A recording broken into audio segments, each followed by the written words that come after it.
O objetivo principal da lei específica é garantir e potencializar a qualidade e quantidade de água para abastecimento das populações atuais e futuras.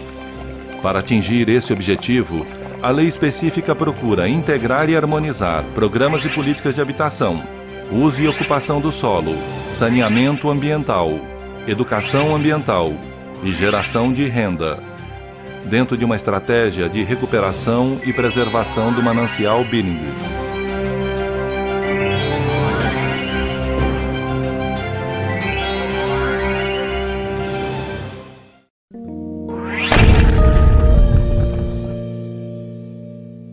Para que as ações sejam executadas de forma organizada e estruturada, a área de proteção e recuperação do reservatório Billings possui um sistema de planejamento e gestão que conta com representantes do Estado, municípios e sociedade civil para garantir uma gestão compartilhada. Esse sistema deverá atuar de forma articulada com outros sistemas que atuam diretamente na área da Billings, como sistema de meio ambiente, saneamento, transporte e desenvolvimento regional, numa ação conjunta e responsável. O órgão deliberativo e consultivo do Sistema de Planejamento e Gestão é o Comitê da Bacia Hidrográfica do Alto Tietê, responsável pelas questões relacionadas ao uso da água da região metropolitana de São Paulo e é constituído por representantes do Estado, dos 36 municípios da Bacia Hidrográfica do Alto Tietê e de entidades da sociedade civil, totalizando 54 membros, sendo 18 de cada segmento. O Comitê da Bacia Hidrográfica do Alto Tietê poderá delegar suas atribuições relacionadas à represa Billings ao Subcomitê Billings-Tamanduateí, que também conta com representantes da sociedade civil, do governo estadual e dos municípios na sua constituição, e está aberta à participação pública. O órgão técnico responsável pela parte executiva do Sistema de Planejamento e Gestão da Billings é a Agência da Bacia Hidrográfica do Alto Tietê, que irá atuar através de seu escritório regional. Enquanto não for criada a agência, esse papel será desempenhado pela Secretaria Estadual do Meio Ambiente e pela CETESB. O governo estadual e as prefeituras dos municípios da Bacia Hidrográfica são responsáveis pela aplicação da lei e pela implementação de políticas públicas.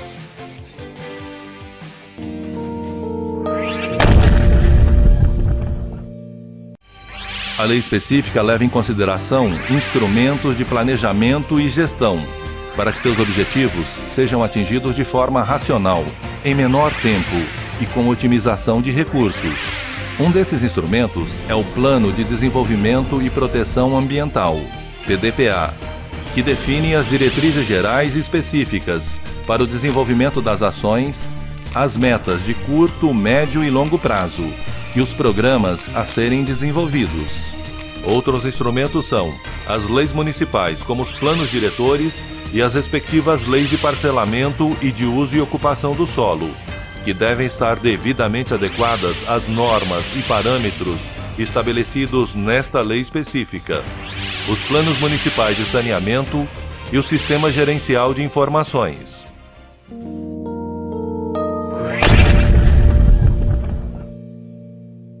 Ao observar a Bacia Hidrográfica Billings na sua totalidade, podemos facilmente identificar áreas que sofreram impactos maiores em seu ambiente, em função da expansão urbana, do desmatamento e da poluição. Outras que sofreram impactos menores e uma parcela considerável totalmente preservada. A lei específica separa essas áreas em 5 compartimentos ambientais e fixa para cada uma delas metas específicas e ações para recuperação e preservação. O Corpo Central 1 é formado por áreas onde predomina a ocupação urbana consolidada, localizadas nos municípios de São Paulo, Diadema e São Bernardo do Campo. Nesse compartimento devem ser implementadas ações de recuperação e saneamento ambiental, aprimorar o sistema público de infraestrutura urbana e manter a cobertura vegetal em pelo menos 19%. O Corpo Central 2 é constituído por áreas de expansão urbana, localizadas no município de São Bernardo do Campo. Também nesse compartimento devem ser implementadas ações de recuperação e saneamento ambiental, aprimorar o sistema público de infraestrutura urbana e manter a cobertura vegetal em no mínimo 45%.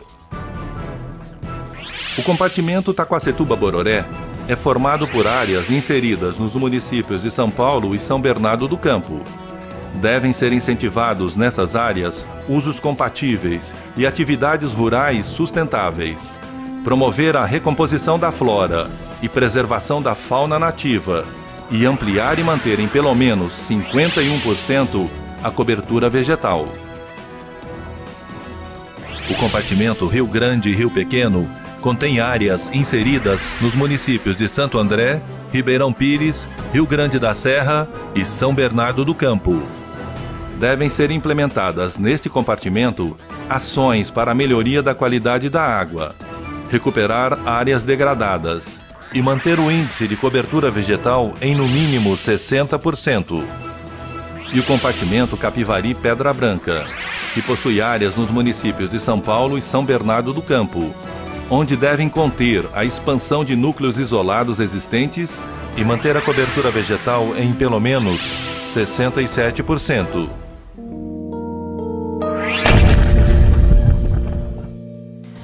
A meta determinada pela lei específica para melhorar a qualidade da água deve ser atingida até o ano de 2015. Para que essa meta seja atingida, é necessário que ocorra uma diminuição da carga de fósforo lançada no manancial, pois esse elemento químico existente principalmente nos esgotos domésticos e industriais provoca a eutrofização, que é um processo de proliferação de plantas aquáticas que prejudica a qualidade da água e diminui os níveis de oxigênio, provocando a mortalidade dos peixes. A meta para o Corpo Central 1 é de redução da carga de fósforo a 135 kg por dia. Corpo Central 2 a 11 kg por dia. Taquacetuba-Bororé a 27 kg por dia. Capivari-Pedra Branca a 5 kg por dia. E Rio Grande e Rio Pequeno a 103 kg por dia. Para atingir essas metas é necessário realizar várias ações, entre elas a implantação de sistemas de tratamento de esgoto, que atendam todas as regiões do manancial.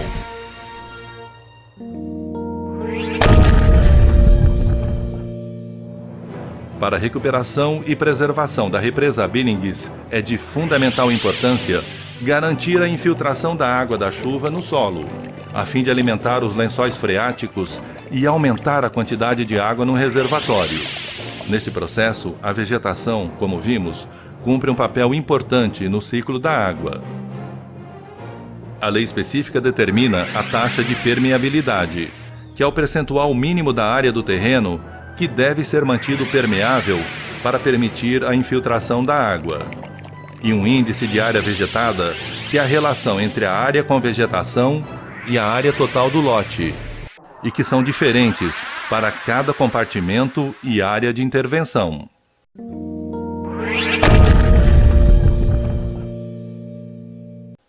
A lei específica definiu 3 tipos de áreas, de acordo com as características e intervenções necessárias e permitidas de serem realizadas, que estão identificadas no mapa anexo à lei.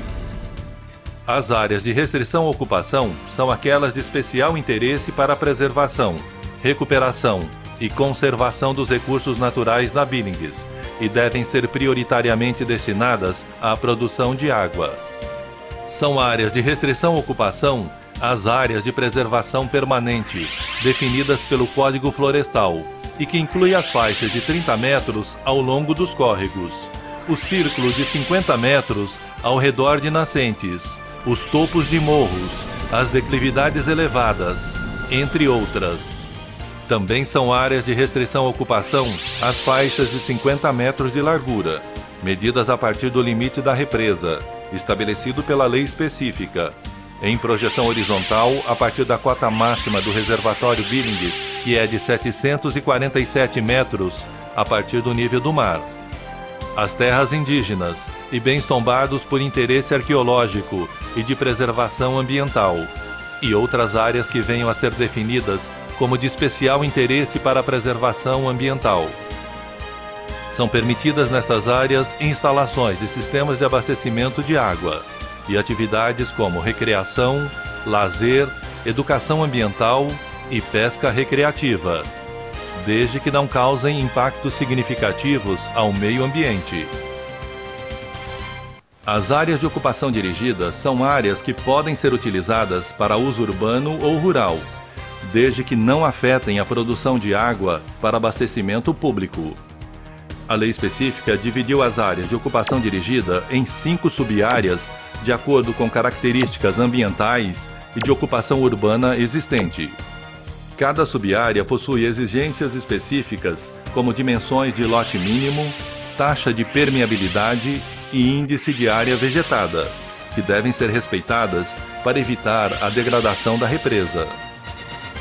As áreas de recuperação ambiental são áreas que não atendem às exigências da lei para a área de restrição à ocupação e área de ocupação dirigida, apresentando, portanto, uso e ocupação que comprometem a qualidade e quantidade das águas do manancial, exigindo ações urgentes de caráter corretivo. São áreas que apresentam graves problemas ambientais e devem ser recuperadas para serem transformadas em áreas de restrição à ocupação ou área de ocupação dirigida, conforme o caso. A lei específica criou 2 tipos de áreas de recuperação ambiental. As áreas de recuperação ambiental 1 são áreas com ocupações urbanas irregulares, com muito mais casas e tamanhos de lotes menores que o admitido na lei, desprovidas total ou parcialmente de infraestrutura de saneamento ambiental, onde as residências não possuem rede adequada de abastecimento de água, coleta e tratamento de esgoto. As áreas de recuperação ambiental 2 são áreas em que outros danos provocados ao meio ambiente são identificados pelo poder público, como contaminações do solo, extrativismo irregular, desmatamentos, que exigirá de seus responsáveis recuperação imediata da degradação. Os responsáveis pelos danos devem elaborar, apresentar e executar o projeto de recuperação ambiental em mananciais PRAM da área degradada e responder legalmente pelos seus atos. Após recuperadas, a área de recuperação ambiental se transformará em área de restrição à ocupação ou área de ocupação dirigida, conforme previsto na lei.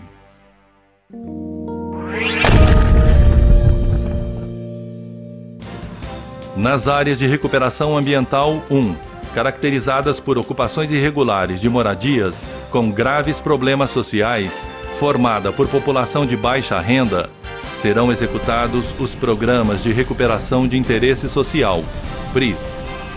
O PRIS é formado por um conjunto de ações que visam dotar os loteamentos de infraestrutura urbana e saneamento ambiental, para regularizar a habitação de interesse social.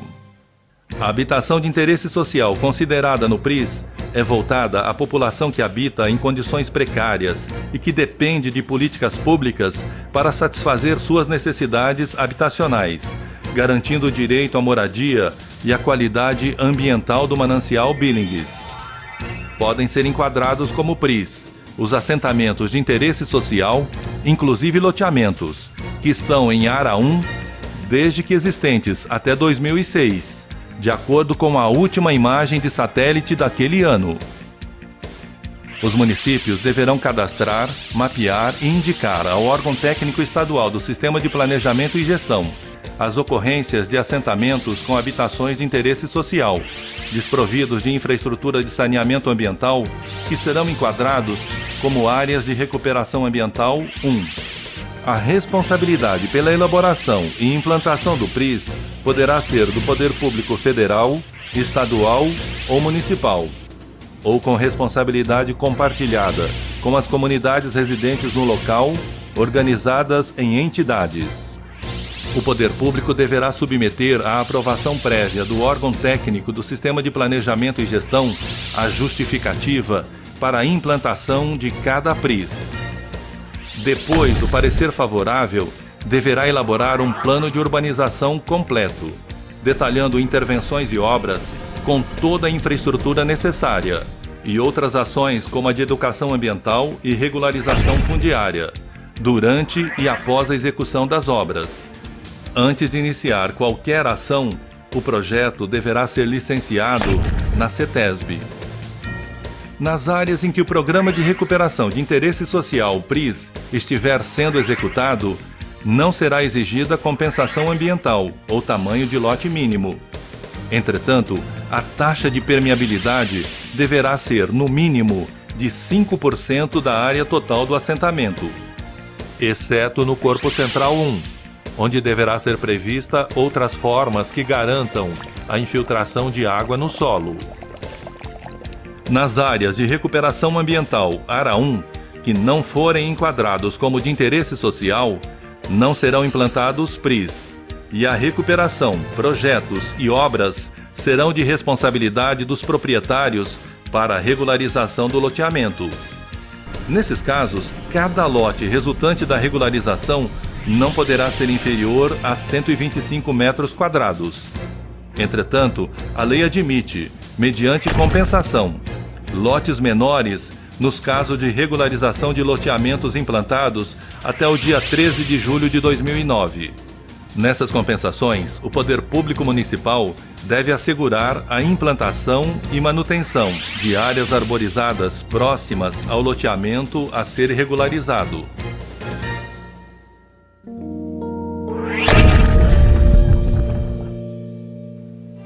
Conforme vimos, a lei específica definiu parâmetros e normas para garantir a qualidade e a quantidade de água no manancial Billings.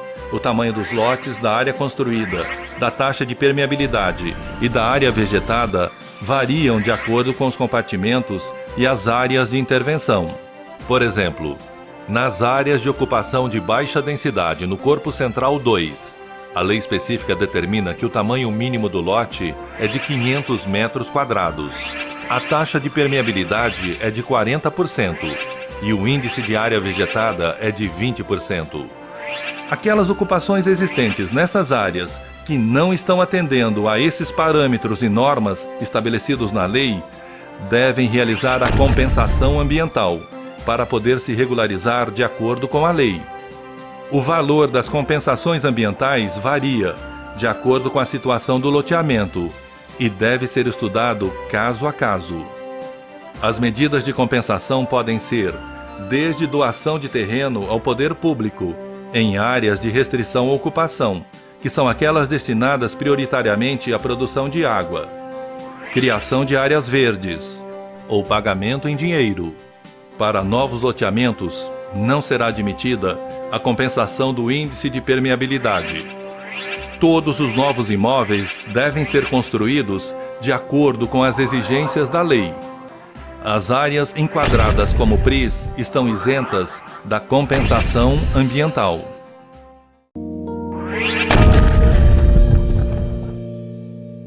Para a regularização dos loteamentos e parcelamentos do solo, urbanizações e edificações, devem ser elaborados planos e projetos de infraestrutura urbana, incluindo a implantação do sistema de tratamento de esgoto. Para que o imóvel de cada um possa ser regularizado, o loteamento deve estar regularizado, inclusive com a quitação da compensação ambiental, se houver. Nas áreas consolidadas, cada imóvel deve comprovar efetiva ligação à rede pública de esgoto sanitário ou a sistemas alternativos construídos de acordo com a legislação, para poder ser regularizado.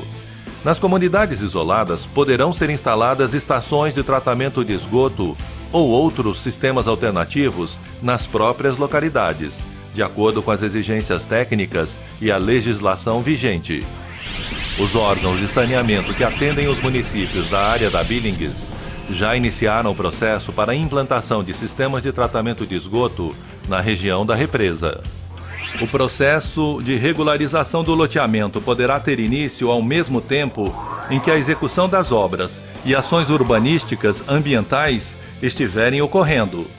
Porém, a lei estabelece que somente após 2 anos do término das intervenções, com a comprovação de que as condições de saneamento foram efetivamente mantidas, é que o loteamento será de fato regularizado e os moradores poderão realizar o registro no cartório de imóveis, obtendo a escritura do imóvel. Para isso, é de fundamental importância a participação da população local beneficiada durante todo o processo de regularização do loteamento. Além dessas questões abordadas neste vídeo, a lei específica determina inúmeras outras ações visando a preservação desse manancial, com o objetivo de garantir a produção de água com qualidade e quantidade. Questões relacionadas ao tratamento do lixo, aos efluentes industriais e a práticas de educação ambiental estão entre esses assuntos, que devem ser levados em consideração. Recuperar danos causados durante mais de 50 anos não é tarefa fácil. É um desafio que exige consciência, mudança de atitude, dedicação, solidariedade e trabalho em equipe, onde todos os moradores, em conjunto com os poderes públicos, são agentes do processo. Esse é um gigantesco processo de inclusão social, que visa retirar da condição de infrator da lei mais de 1 milhão de habitantes da área do manancial Billings, e uma grande iniciativa para realizar a recuperação e a preservação do maior reservatório de água potável da região metropolitana de São Paulo. Nos locais do entorno da represa, em que a população tem consciência, carinho e preocupação em relação ao meio ambiente, a situação está mais controlada, o manancial está mais protegido. A população, especialmente residente na área da represa, tem uma importância fundamental para a preservação e defesa desse manancial, para as presentes e futuras gerações, pois o presente e o futuro de todos nós depende de suas atitudes, consciência e ações.